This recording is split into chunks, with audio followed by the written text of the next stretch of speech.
Dhe i thojnë botës janë me shqiptarët, kemi ardhur në shkëlqyer. Apo. Një pyetje është, kur ta kanë ndërtuar këtë narrativ dhe po vin kështu si smundje e butë Shqipëri. Çfarë i ndodh këtyre po të na vrasin? Çfarë i ndodh këtyre po të na heqin qafe? Dhe s'ka kush na heqë qafe tjetër. Unë me shnet jam mirë. Para 3 ditë kam bërë analizat, kam dalë yll botë. Su di bëj gati çdo 2 vjet, çdo i vit. Kam dalë yll botë, e kam aty të shkruajt me të gjitha për çka kam dalë yll botë. Mos morim sfishë. Jo, kam dalë yll botë. Po më ndodhi gjë s'më se e kam unë. Vaksinus jam. Më kuptoj logjikën. Me zemrën jam bëm fare.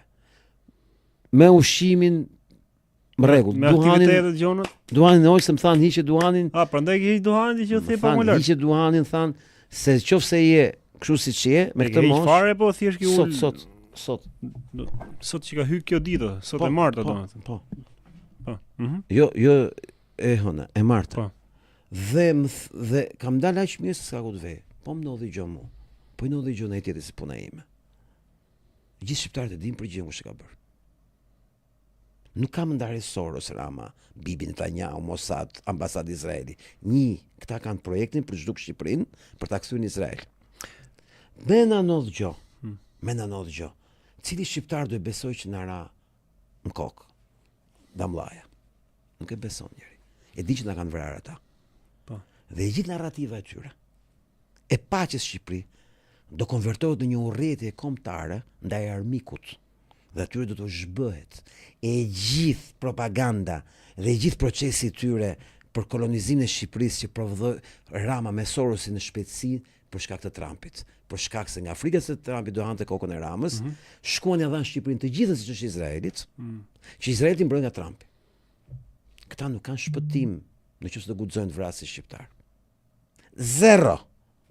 Nuk guxojnë të prekin një shqiptar vetëm, se urrëtia e kombit ton ndaj atyre do prodhoj një përzënje masive të tyre nga Shqipëria.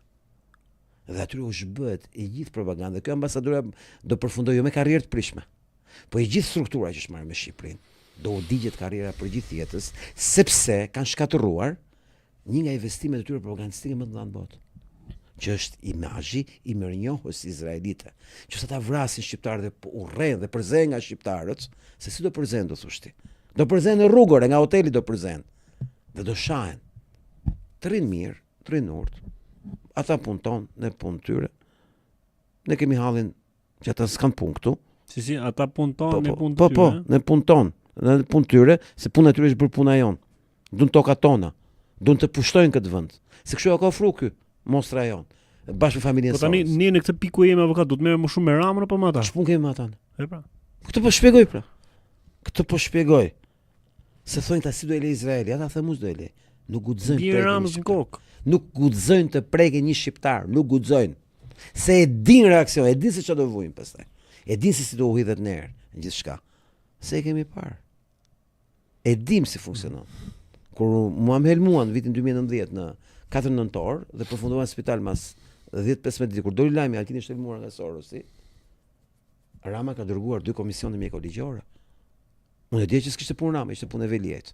Se e dija kush e bëri Krau Djath i Veliajt, biznesmeni i fuqishëm. Problemi qëndronte që Rama e hante, nuk hante Veliaj në atë kohë. Se Rama ishte kryeminist, ai ishte top kryetar bashkisë, ç'pun kishte ai. Problemi është që kur tha Soros si ka helmuar Altinin, 2 komisione mjekoligjore u ngrisu bë nami këtu, u bë pelegrinazh ke spitalin atë kohë. Unë si shan me këtë peshë që kam sot në komunikim politik, nuk jam pjesë e një proteste si kjo. E di çan ndodh, me na heq qafe njëri nga neve. Njërin. Prandaj po them që ata që mendojnë që a do na lejnë Izraeli, ja po ta them, do na lej, s'ka ç'a bën fare shamat. E ka të ndaluar që Shqipëri të prodhoj eliminime siç ka bërë gjithë botën, me cianur, me vrasje, me vetvrasje, gjitha shpikat ato, s'ka në njëri pa vrarë nëpër botë. Këtu në Shqipëri kanë vështirë. Për këtë shkak. Vetëm Shqipëri nuk mund ta bëjë atë. Sepse kanë ndërtuar një propagandë dhe populli është gati për kundërpërgjigje. Mos harro këtë gjë. Për shkak të kësaj